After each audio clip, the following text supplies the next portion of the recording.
It wasn't until after the college entrance exam that I discovered Javier had been updating a daily log of the simp who fell for him on the school's confession wall. He would take pictures of the breakfasts I brought him every morning, captioning them, "The food of love from a simp." He secretly photographed me while I wrote in my diary, adding, "Look, the simp is secreting dopamine from love." He provoked me into crossing boundaries and even recorded me while I slept. I haven't won over my true love yet, so I'll just use the simp as a substitute. My mind exploded with a deafening buzz, my blood freezing in my veins. So that was all. I was nothing but a complete fool. I didn't cry. I didn't ask him why. I just turned around, blocked and deleted him, snapped my SIM card in half, and calmly accepted my family's plan for me to study abroad. Chapter 1. All of it had been because I wanted to enter one of the top 2 universities, just like Javier. I didn't touch my phone again until after the exam. But what I saw on the screen made my hands shake violently. The simp is spying on me again. Disgusting. This watch is pretty expensive. The simp gave it to me. Selling at half price. Anyone interested? Can't wait to see the look on the simp's face when she reads this. Honestly, I'm a little excited. My fingers holding the phone turned pale, my chest tightening so much I could barely breathe. Outside the equipment room near the sports field, I heard voices. "Javier, that white shirt Selena gave you feels pretty nice. Mind if I keep it?"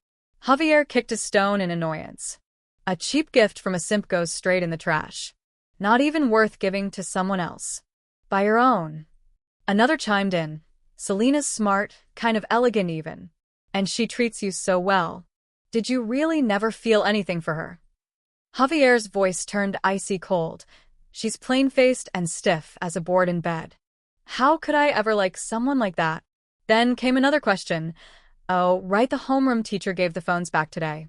Selena's going to see your post any moment now. Aren't you afraid she'll snap?" Javier kicked that guy hard. Afraid of her? I wish she'd snap. That simp clings to me every day. It's exhausting. Everyone burst into loud laughter. Their voices pounded in my ears like bombs, louder than the shrill cicadas screaming outside. The scorching summer wind swept through the hallway. The heat was suffocating, yet I felt a bone-deep chill. Before the exam, Javier had helped me study so diligently, his fingers tracing each word on the practice sheets. I thought we were building a future together. But in truth, he was just gathering material for his diary of simps. The day I gave him that white shirt, he had smiled with that fresh, captivating look in his eyes. The spring breeze lifted the edge of his shirt, sliding along his sharp jawline. He had said that white shirts suited young boys well, that he liked them a lot. But it was all a lie. Every beautiful memory of youth collapsed in an instant. My fingers went numb, the buzzing in my ears grew louder and louder, and the cicadas outside screamed as if tearing apart the sun. Youth had died just like that. Chapter 2. Unable to wipe my tears, I lowered my head and sent a message to my family. "Mom, I'll go abroad to study. I'm not filling out the college application forms." I didn't even look at all the happy words my mother wrote back. I just sat blankly staring at the sports field. I don't know how long I sat there before finally going home, stiff like a robot. When I reopened the post, I saw it had already been deleted. I didn't understand what that meant. Had Javier thought of another way to humiliate me? Suddenly, Javier texted me. That night after the exam, I was too harsh. "Did you rest well?" As always, he was mature for his age, thoughtful about every little detail. I didn't reply. The next morning he texted again. "Did you get hurt? I'm coming to see you." My heart was in chaos. I didn't want to see him, so I answered, "I fell asleep early last night. I'm fine. Don't you have a gathering with your friends tonight? Focus on that first." A while later he replied, "Okay." It was always me putting him first, afraid of bothering him, afraid he would get tired of me. And in his eyes, that was probably just another joke worthy of a simp. Rage knotted in my chest. I stood up abruptly, gathered everything related to him into a box, and threw it all into the trash outside lunch boxes, diaries, love letters, photos, portraits, every gift he had given me.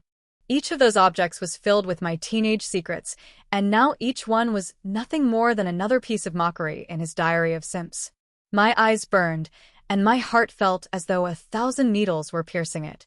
The pain was sharp, stabbing. I couldn't hold it in anymore. I collapsed onto my bed and burst into tears. I cried with my soul torn apart, cried as if my entire body was breaking inside. In the end, I finally understood that I was nothing but an absolute fool. Chapter 3.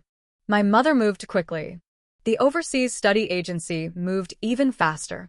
That very night they contacted me to confirm my documents. What I never expected was to run into Javier just as he was leaving his party. A group of boys spilled out of the club laughing, surrounding Javier and Ana. Anami, half-sister from my father's side, was wearing a delicate, soft white linen dress. She looked enchanting. She stopped, biting her lip, and asked, "Javier, didn't you say you didn't like Selena? Then why did you delete the post? Was it so you wouldn't hurt her?" With one hand in his pocket, Javier replied with a cynical tone, "The feelings of a simp don't matter to me. The post was just to help you vent. But if she finds out so soon, what's the fun in that? Anyway, I still have plenty of photos of her in bed. At graduation, I'll show them to everyone. Wouldn't that be even better?"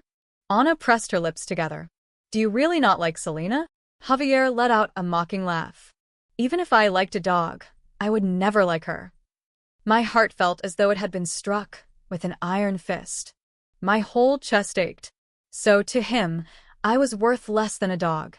Anna's expression softened as she asked, "Javier, that day did Selena try to kiss you but failed?" Javier nodded, looking puzzled. The lights and fountains outside the club glowed brightly, and suddenly Ana rose on tiptoe and pressed a hard kiss to Javier's lips. A long moment passed before she pulled away, saying, "I kiss much better than her. Your first kiss can only be mine." Then she left, light and cheerful. Javier stood there stunned. He hadn't kissed her back, but he hadn't pushed her away either. Look, Javier's so excited he forgot to return the kiss. He missed his chance to kiss the goddess. My heart twisted like someone was squeezing it into a knot. I could hardly breathe. On my 18th birthday, Javier had prepared 99 candles in the shape of a heart. He said the best wishes should go to the best birthday, and that he hoped whenever I thought back to turning 18, the first thing I would remember was him. That night the sky was clear and full of stars. Under the warm glow of the candles, I couldn't stop myself from rising on tiptoe to kiss him. But he pulled away, saying he wanted to wait until after the exam. I recalled every detail of that crazy night after the exam, turning it over in my mind again and again, but I couldn't remember him ever kissing me. The truth was he hadn't forgotten. It wasn't that he wanted to wait. It was that he had reserved that kiss for someone else. Then I understood. The bed is for satisfying physical needs, but a kiss is for the person you love. Even the bed and a kiss could be separated so clearly. The pain in my chest grew so sharp I nearly fainted. I clutched the study abroad brochure tightly in my hands and shut my eyes. I turned away indifferently, never once looking back. Chapter 4. I walked back to the neighborhood like an automaton, mind blank. The street lamp's light was dim, and unexpectedly my eyes met Javier's. His home was over 10 kilometers away, a private villa reserved for the Lou Familian exclusive privilege. I never thought he would come looking for me tonight. Shouldn't he be chasing after Ana and staying with her? Ana didn't even live here. Instinctively, I hid the brochure behind my back. "Javier, what are you doing here?" He pulled me into a tight embrace, and after a few breaths, he lifted my chin with one hand and kissed me. My pupils dilated, my eyes wide. What was he doing? Was this just another way of toying with me? Instinctively, I pushed him away and whispered, "Javier, this is my house." But he didn't let go. He held me tighter, his voice hoarse. "Lena, your lips taste so good. Don't go home tonight, okay?" His eyes shone with desire. So, in the end, he liked the taste and wanted more. But because he didn't dare touch the goddess, he came to Meth Sympto vent his hunger. I stared at him. His long lashes cast shadows under the street lamp, as if tracing tears. The scent of mint mixed with ink and fresh paper surrounded him, cool, intellectual, exactly the type I once loved. But now it disgusted me. My stomach twisted violently. I nearly vomited. I muttered an excuse to leave. He froze for a moment, his eyes darkening with an expression I couldn't read. "Lena, did you see it?" I frowned and asked without thinking, "See what?" He exhaled in relief, and then I understood what he meant. The rage in my chest flared, and I turned to go. But he grew angry and blocked my path. Selena, it's rare for me to come to you.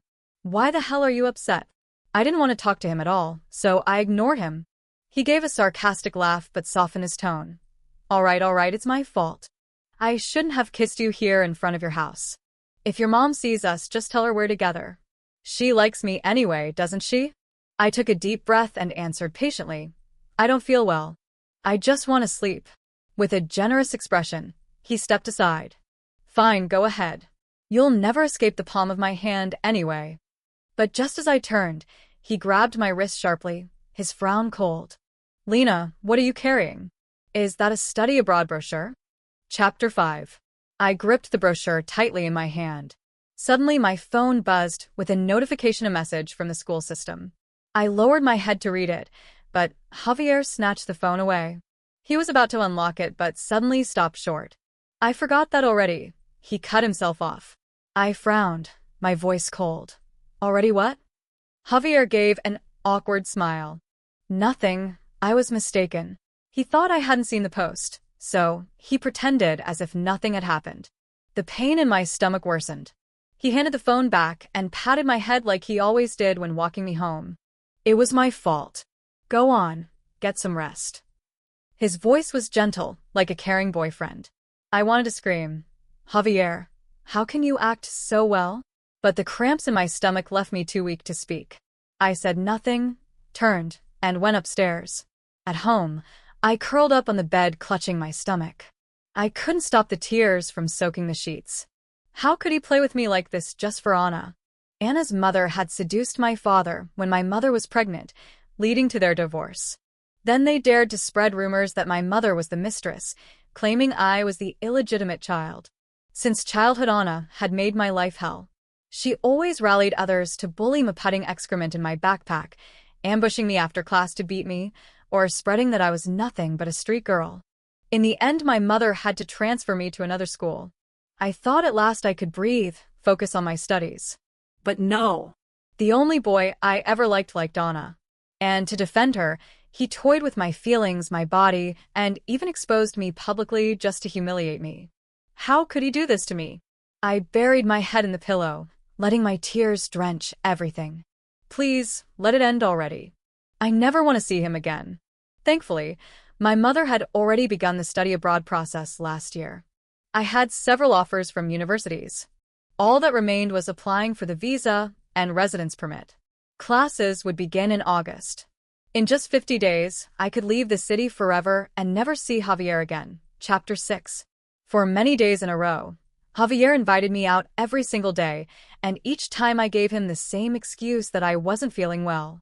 He suspected nothing.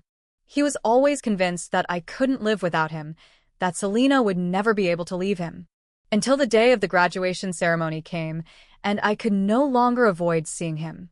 He was wearing the white shirt I had given him, paired with black dress pants. Tall, slender, immaculate. As class president, he had to organize the graduation photos and didn't have time to come looking for me. After the photos, I was waiting in the hallway for my turn to enter the auditorium when I heard Javier's voice coming from the nearby media room. Someone asked, Javier, do you have the bed photos ready? Javier's voice was cold. Yes, everything is set. Someone laughed mockingly. Now Selena will truly earn the title of street girl. Sister Anna, get ready to watch her social death. Smack. Javier threw something at him. Enough chatter. Can't you see we need to prepare the director's PowerPoint? Then Anna spoke in a whiny tone. Javier, are you having second thoughts? Maybe this is too cruel. Why don't we just let it go? Through the silhouette at the window, I saw Javier pull her into his arms, pressing his forehead against hers, speaking softly. Anna, you're too kind. She bullied you for years, yet you still worry about her. But remember, these dogs don't deserve to be treated like humans. This is the punishment she deserves. My lungs felt filled with icy bubbles. Every breath was like driving frozen steaks into my chest. It hurt. It hurt so much. Javier had planned every detail, even arranging for Anna, who wasn't even a student at our school, to be there on purpose, just so she could witness my humiliation. Anna leaned in to kiss him, and in just a few days their relationship had advanced by leaps and bounds. This time, he didn't hesitate. He kissed her back with passion, a long, deep kiss that seemed impossible to break. My chest felt full of icy needles, bleeding from the inside. Even the air I breathed tasted of rust. The pain was indescribable. Chapter 7. During the graduation ceremony, I clutched the remote control of the auditorium's multimedia system tightly in my hand. At the slightest sign of anything unusual, I could shut everything down in a second. But until the very end of the event, the photos never appeared. It was as if Javier had changed his mind. But I knew that wasn't it. In the media room, someone asked him, "What happened, Javier?" I left everything copied. Why didn't it show? Don't tell me you've fallen for Selena and removed it yourself. Javier kicked him hard and answered with an icy voice, "Are you stupid? It must have been a computer problem. How could I ever fall for a simp?" Another voice chimed in. "What if it was Selena? Maybe she saw the post and is more cautious now. She has keys to the media room as part of the committee.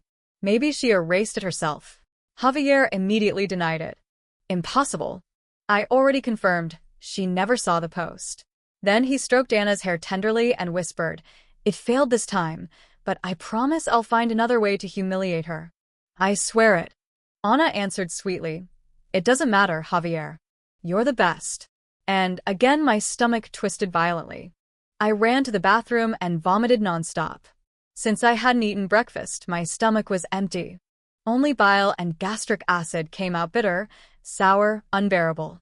Chapter 8. After saying goodbye to Anna, Javier came looking for me.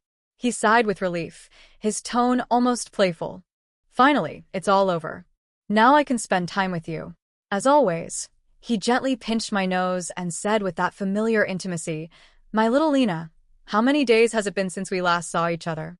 You don't know how much I missed you." I felt like a breath of air was stuck in my throat, unable to move up or down, only burning in my nose as if I were about to cry. He wrapped his arm around me and said cheerfully, "Let's go to the amusement park. You've wanted to go for so long, haven't you? Today I'll take you properly." I had begged him many times before, but he always said it was childish and refused. Now he suggested it himself at this exact moment. I couldn't understand. Was he planning to keep using me as his toy even there? All of this just to please the girl who bullied me? It felt like invisible claws were ripping my heart apart. My whole body trembled with pain. Javier looked at me happily, as if expecting my gratitude. "Well, aren't you excited? Don't I deserve a little reward kiss?" He still had Anna's lipstick smeared on his lips. Her perfume lingered in the air. I couldn't stop the image of them kissing from replaying in my mind. It felt like a claw had pierced straight through my heart, making it explode in blood. Suddenly, I didn't want to stay silent anymore. Javier grinned shamelessly and pressed again. "Are you shy? Come on, cheer up." I looked straight at him and said calmly, "Javier, I saw that post. And I also heard everything you said in the media room." Chapter 9. Javier's whole body trembled. Despite the suffocating summer heat, it was as if he had fallen into an icy pond. He froze completely, his dark eyes wide, his voice dry. "Lena, what did you say?" The truth was, I didn't want any more contact with him. Just seeing him disgusted me. But in that moment, with all the fury boiling in my chest, I couldn't stop myself from spitting out each word like poison. "Did you already forget the posts from your little simp diary? And the scheme you planned in the media room with the bed photos? Javier, do you enjoy turning my feelings into a joke?" Every sentence was like a knife, as if I wanted to slice him in two. He stared at me with a dark, unreadable expression. Time itself seemed to freeze. He covered his nose and eyes with his hand, casting a shadow over his face. His pale fingers looked elegant under the sunlight, but the tips trembled visibly. Then, in the distance, a lively female voice rang out. Anna came running toward him, full of excitement. "Javier, I've changed my mind. I don't want you to keep playing with Selena's feelings, because of me anymore. I love you. I want to be with you." As she spoke, she glanced at me from the corner of her eye and lifted an eyebrow. She did it on purposito, tell me right in front of Javier that he had only been with me for her sake. that everything had been a performance to please her, that the only person he truly wanted was her, not me. And even though I already knew all of it, my heart still shook violently, pierced with sharp pain, a pain that cut straight to the bone. Javier hesitated, lowered his hand, and his eyes showed an unreadable expression. Then he gave a cold smile and slowly took Anna's hand. His voice was as cold as water. Yes, I was the one who did all of that.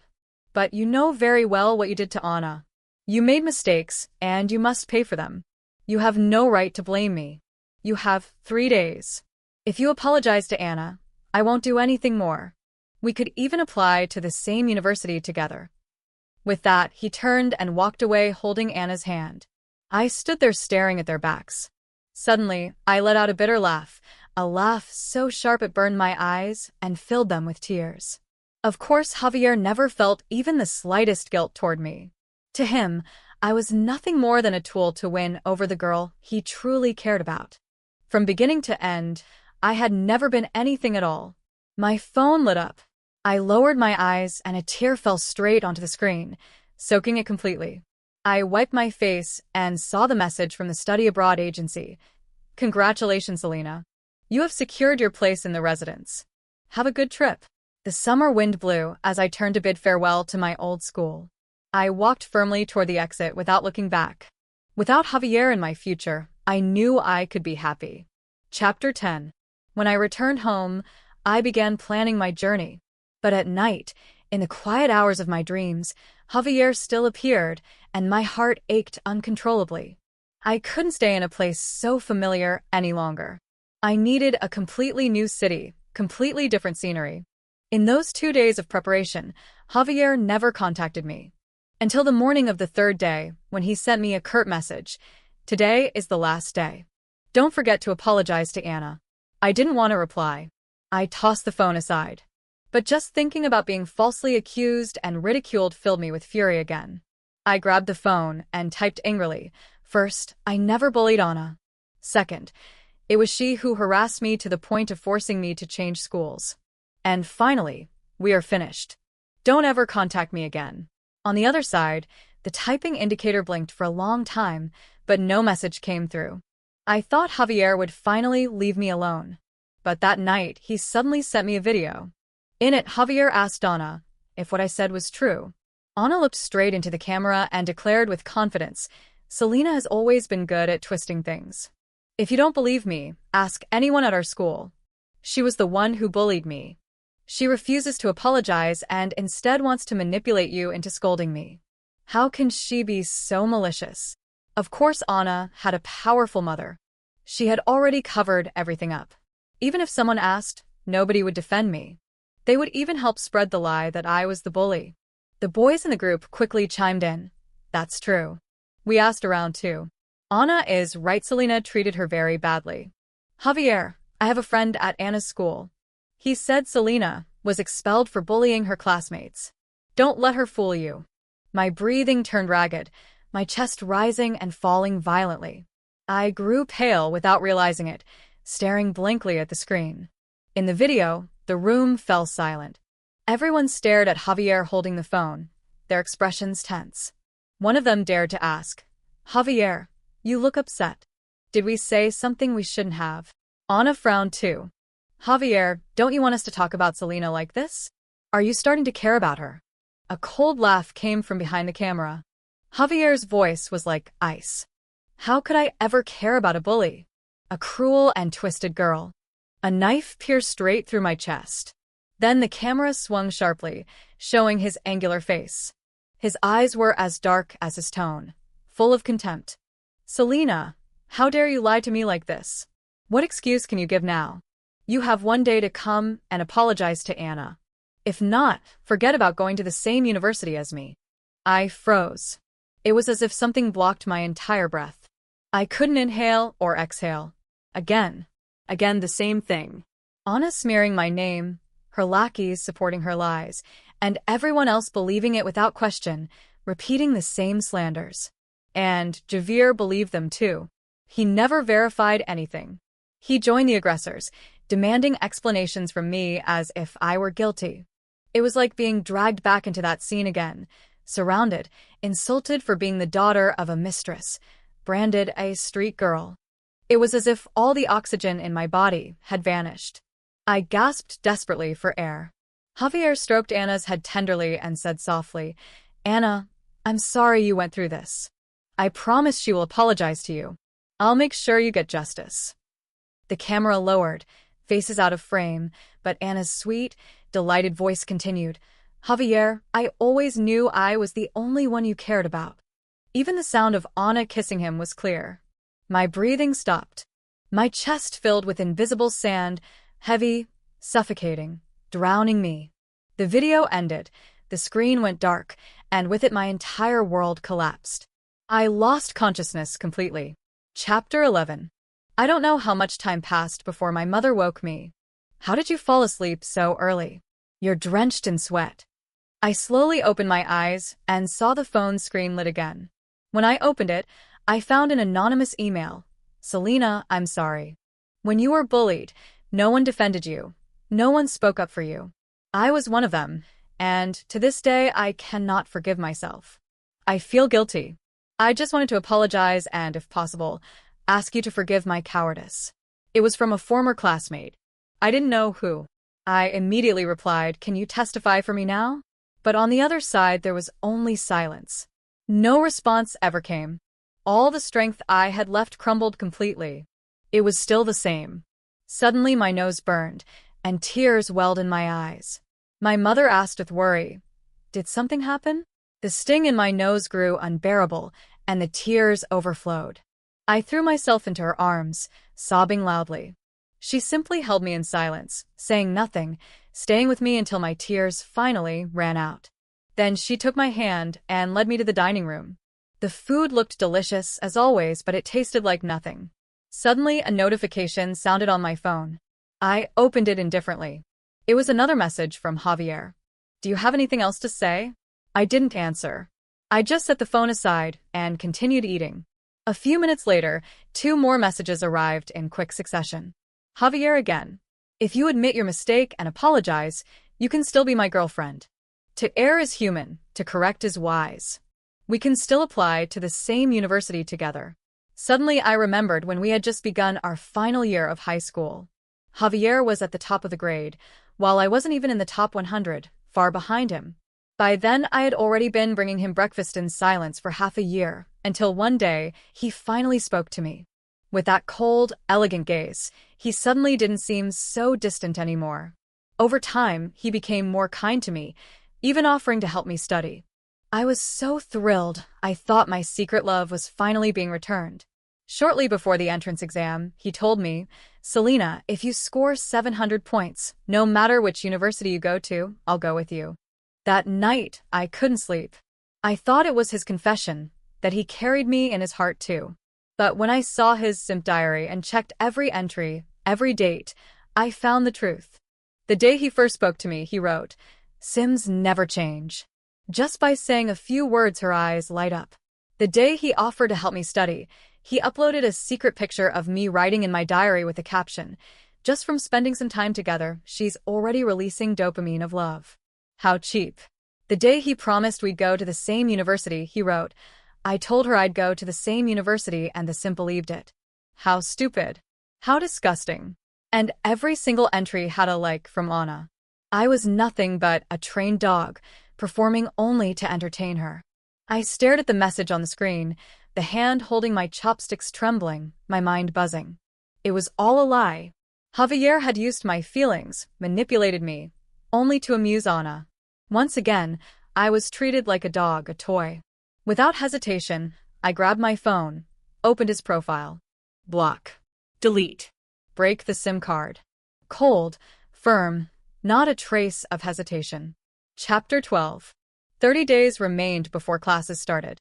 30 days before I could leave this place forever. I only wanted to spend them wandering. Since I was still waiting on my visa, I couldn't travel far.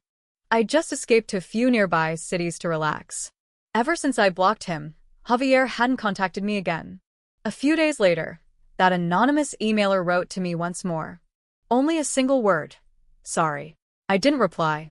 On the day we filled out our university forms, the class secretary came to collect everyone's choices. She seemed as though she wanted to say something, but in the end only asked, "Are you really not choosing a university? You really don't want to go to the same one as Javier?" I answered calmly, "That's right. And please keep it secret.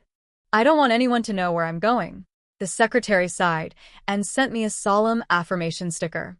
Even though I had blocked him, rumors still reached me through classmates' comments that Javier Liu had applied to the capital university. Online, everyone was buzzing with excitement. Liu almost never posts anything, but now he's even asking us to share his posts. You can tell he's really happy. Have you heard? Liu is dating a girl from another school. He's crazy about her, posting pictures every day. Yes, I saw them at the amusement park. They look perfect together, so handsome and beautiful. Even though I had already imagined it, even though I knew he would end up with Anna, seeing it with my own eyes still sent a tremor through my heart. That dull ache began spreading.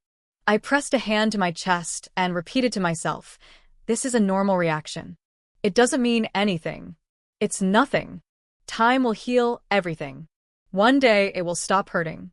I lowered my head and looked at the calendar. 15 more days. Soon, very soon, I could finally leave this place. Chapter 13. A few more days passed, and the class decided to organize a graduation party in the classroom.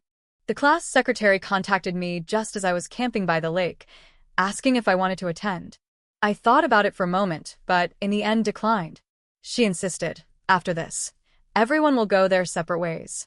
We may never see each other again. Think of it as saying goodbye to your youth. Come on, join us. If you're uncomfortable, I'll cover for you, and you can leave early." I thought about that classroom where I had fought so hard, about those endless sheets of exercises, about the 715 points I had achieved. I hesitated for a long time, but in the end agreed. Not for anyone else only, because I wanted to say goodbye with dignity to the version of me who gave her all. When I arrived at the classroom, everyone was already there. As I walked in, many looked visibly surprised. After the teacher finished his speech and left, the whispers began. How does she have the nerve to come here? Doesn't she know she was exposed on the confession wall? She's a simp. Simps always crawl back. She must have come to beg Liu to take her back. Selena bullied her sister from another school, and now she wants to steal her boyfriend. Shameless. They say Selena scored over 700. Where will she go? Asked the secretary, and she wouldn't tell me. Where else would she go? Obviously the capital university. She's a simp, of course she'll follow her master. Everyone laughed in agreement. Even though I had always been quiet and never offended anyone in class, everyone so easily believed the rumors, speaking of me with such contempt. The emotions I had finally managed to calm sank again. Javier's brows furrowed, and slowly the voices died down. He came up to me and asked, "Why did you block me?" Even though I had prepared myself mentally, seeing him again made my heart tighten. I held back the discomfort and answered calmly, "We're finished." He pressed his lips together, something unreadable flashing in his eyes. He stood there in silence. I looked straight at him. "I heard you're with Anna. Congratulations." His gaze turned stormy, his voice cold. I lowered my eyes without replying. But he didn't let me be. He raised his voice. "Selena, you bullied at school. Don't you even feel a little remorse?" The others began to join in, hurling accusations more vicious than ever. I shot to my feet and shouted, "I didn't do anything." Anna suddenly appeared, her voice firm. And when has a bully ever admitted it? Bad people never confess their wrongs. Behind her, her followers echoed loudly, "We can testify." It was Selena who bullied Anna, who put excrement in her backpack, who dragged her into the bathroom and dumped cold water on her. I saw it too. She wasn't just a bully, she was a street girl. Pretending to be studious, but in reality just a kept bitch. Everyone looked at me with strange eyes. Some of the boys had dirty, leering looks, as if they wanted to strip me with their eyes. Suddenly Javier roared, "If you don't have proof, don't spout garbage. Do you want me to shut you up for good?" Chapter 14. The room fell silent. The one who had spoken shrank back in fear and said no more. Anna threw herself against Javier's chest with a pained expression. "Javier, You promised me that you'd make Selena apologize to me. Isn't this the moment? Javier didn't push her away. On the contrary, he held her even tighter. He turned toward me, his voice heavy with pressure. Selena, all you have to do is apologize and this will all be forgotten. I promise no one will ever mention it again. The others began to chant, apologize, apologize. I looked at him steadily. Not only had he never once apologized for exposing me on the confession wall, but now he wanted to force me to apologize publicly to the one who had truly hurt me. He wanted me to swallow every humiliation. I remembered when I was in my first year. Anna had locked me inside the locker room at the Municipal Aquatic Center. It was a stormy night, and the entire building lost power. In that suffocating darkness, with my wrist injured after being trampled by Anna, I curled up between the lockers, trembling. I thought I would have to spend the night there until morning. Then a ray of light shone through the crack of the door. Javier had appeared like a god descending from the heavens to save me. I thought he was my salvation. I transferred to his school. I approached him step by step. But in the end, it was he who played with me. He who betrayed me. He who hurt me most of all. It was me who blinded myself. I took a deep breath, steadied myself, and slowly stepped onto the podium. No one knew that besides the word sorry in the second anonymous email, there had also been an attachment surveillance videos that clearly showed how Anna had bullied me. The so-called broken cameras were nothing more than part of the school's cover-up for her. Javier frowned in confusion. I looked at everyone and declared loudly, I never bullied anyone. I am the victim. What does Anna have apart from a venomous tongue? Because I have proof. I connected my phone to the projector and began to play the videos. The one who put excrement in the backpack was Anna. Not me. The one who dragged someone into the bathroom to assault her was Anna. Not me. She tore my skirt one afternoon after class. She was the one who spread the rumor that I was a street girl. Every Thinjit was Anna. The whole class was left gaping. Anna's face turned bright red, unable to say a word. Javier stood frozen in place like a nail hammered into the wall. Suddenly, a notification popped up on my phone. Congratulations, Selena. Your visa has been approved. We wish you great success at Yale. Someone shouted in shock. Selena was accepted at Yale? I thought she was going to the Capital University. Chapter 15. From the moment the videos started playing, Javier's expression shifted from surprise to anger to deep guilt. And when he saw the notification about my visa, his eyes locked on mine, his pupils trembling. I ignored him. I turned and walked toward the exit, but he followed me to the school gate. He grabbed my wrist, his voice shaking. Lena, I'm sorry. I'm truly sorry. Remorse flooded him like a tidal wave, dragging him under. He could barely form the words.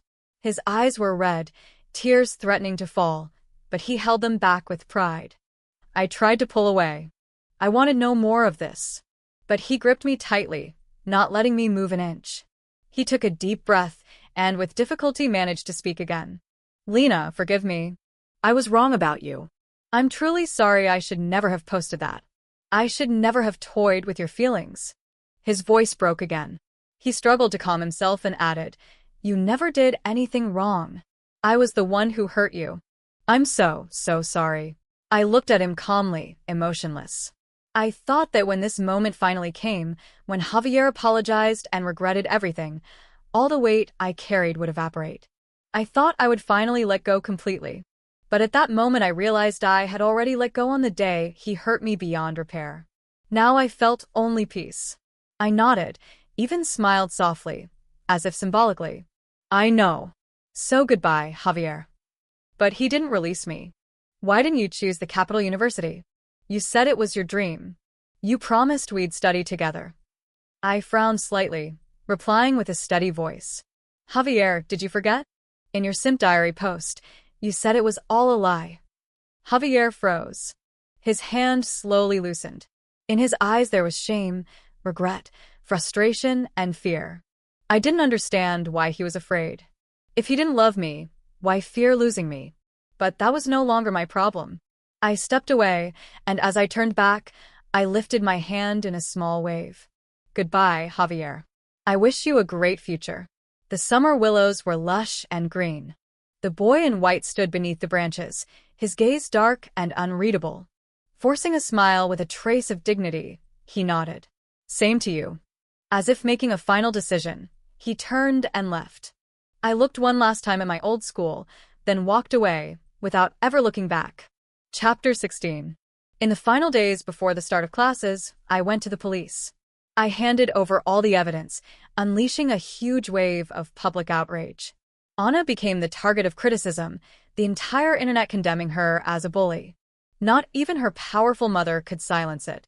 When my mother learned everything, she hugged me and cried uncontrollably. She blamed herself for not noticing sooner that I was being bullied. She asked why I had never told her, and it was because I didn't want her to suffer. I couldn't fight against Anna's mother's power, and I didn't want my mom to carry that burden either. But it was over now. Everything had ended. During that time, I didn't see Javier again. Although with how fierce the scandal was, it was obvious there had been a powerful hand pulling the strings behind the scenes. But I no longer cared. The day before my flight, I was still camping, and I happened to run into Javier and his group. They were at the pool of a resort just behind my camper. One of them said, "Javier, if you can't forget Selena, go after her." Javier didn't reply. The atmosphere grew tense. Another boy quickly hit the first one, trying to smooth things over. "What are you saying? How could young Master Lu ever go after just any girl?" Crash. Javier shattered his glass in fury. "Get out. All of you get out." Meanwhile, I quietly continued packing my things, calm and serene. A little while later, Javier received a call and put it on speaker. "Mr. Lu, I've sent the flight information to your email." Javier shot to his feet, pocketed his phone, and left immediately. On the day of my flight, at the boarding gate, I said goodbye to my mother through tears. We cried until our eyes were swollen. For a moment, I thought I saw Javier among the crowd, but when I looked closer, there was no one. After all, I had truly loved him. That was why, sometimes, I still remembered. I boarded the plane and took a deep breath. From that moment on, Javier and I were truly over. Chapter 17. When I arrived at Yale, I began my university life without setbacks. There were ups and downs, but overall the path was smooth. I immersed myself in research, spending countless hours in the lab, and little by little I began to achieve results. I also made many friends from all over the world, from different cultures, and within that small but warm circle, my life was full and colorful. In my free time, I traveled the world. My whole being began to shine with a new light. I was no longer that lonely, silent girl. I had become confident, open, full of energy and light. For many years, I heard nothing about Javier. Until one day, our old class secretary, Amelia, came to Yale as an exchange student. Chatting with me, she brought up the past. "When you left so determined, you can't imagine how badly Anna suffered after. They lost a huge project with the Lu Group, millions gone. When they found out it was all Anna's fault, she was forced to apologize to Javier." Guess what Javier said? I sipped from my straw without answering. She continued, "Javier said his entire family owed an apology to you and your mother, that it wasn't him they should seek. Later, your father forced Anna and her mother to go to your mom, but she threw them out screaming. It was even in the news, did you hear? That I did know. Last year I hadn't gone home for New Year's, but my mom told me about it while laughing, saying she couldn't understand why my father had lost his mind or how he had the gall to apologize to the whole family. They were thrown out by security guards." Amelia went on, "Anna's family is finished. I think the Lu Group will absorb them soon." She hesitated, then looked at me carefully and finally asked, "From the way Javier still remembers you, it seems like you're still important to him. Have you really never thought about going back to him?" I lowered my eyes, sipped my drink again, and after a moment, shook my head. "What he does has nothing to do with me anymore. I moved on long ago. Besides," I paused, waving at a handsome younger student who was coming to find me outside the window. Unconsciously, I smiled. I've already started a new life. I bid Amelia goodbye. As I turned away, I heard her sigh softly. What a pity. I smiled faintly, feeling nothing at all in my heart. Chapter 18. After graduating from Yale, I decided to return to China to work. I signed with the laboratory of a biopharmaceutical company, leading a research team to develop a new cancer treatment. I was fortunate. It wasn't long before the lab received a massive investment. On the day of the signing, I found out who the investor was: Javier, now the CEO of the Lu Group. When the director introduced us, Javier merely nodded, as if I were a stranger. He was thinner now, his features sharper, dressed in a perfectly tailored black suit that accentuated his tall, lean frame. He exuded an aura of authority and distance. Every gesture radiated maturity and confidence. Nothing remained of the high school boy I once knew. Amelia had told me that ever since Javier entered university, he had grown colder and colder. He studied a double major in finance and law while gradually taking control of the Lu Group. He dated no one. He was never seen in relationships. Rumors even spread that he had changed his orientation. After the signing, the director asked me to accompany Javier out. In the elevator, it was he who broke the silence. I wasn't sure if it would bother you, so I didn't tell the director that we knew each other. I smiled. It doesn't matter. Whether you say it or not makes no difference to me. The elevator fell silent again. This time I spoke. It's been a long time. I'm glad to see you well. My tone was calm, serene. Javier swallowed hard, his eyes softening with warmth. Thank you. I didn't think you'd still care about me. I answered honestly. After all, we were classmates. You hear things now and then. Because I had moved on, I could speak with such composure. I thought he had too. But then his expression shifted. His gaze turned dark, cold. Though soon he regained his polite, proper facility so quickly, I almost thought I had imagined it. When I walked him to the door, he suddenly turned and asked me to have dinner with him. I shook my head. Tonight I want to go home early. Let's leave it for another time. After that, Javier began appearing at the lab almost every day. Sometimes he brought drinks for everyone. Sometimes he came to ask about the experiment's progress. Sometimes he simply sat in the lounge with a coffee and his laptop, working silently. Every time we met, I greeted him politely, and he always answered with a smile. His assistant confided to me that in the past few weeks, Javier had smiled more than in the previous 4 years combined. I didn't pay much attention. After all, he had invested a lot of money. As long as he didn't interfere with my work, he could do whatever he wanted. My colleagues started joking, asking if Lou was interested in me. I laughed it off and denied it. We were classmates in high school. If he pays me a bit more attention, it must be because of that.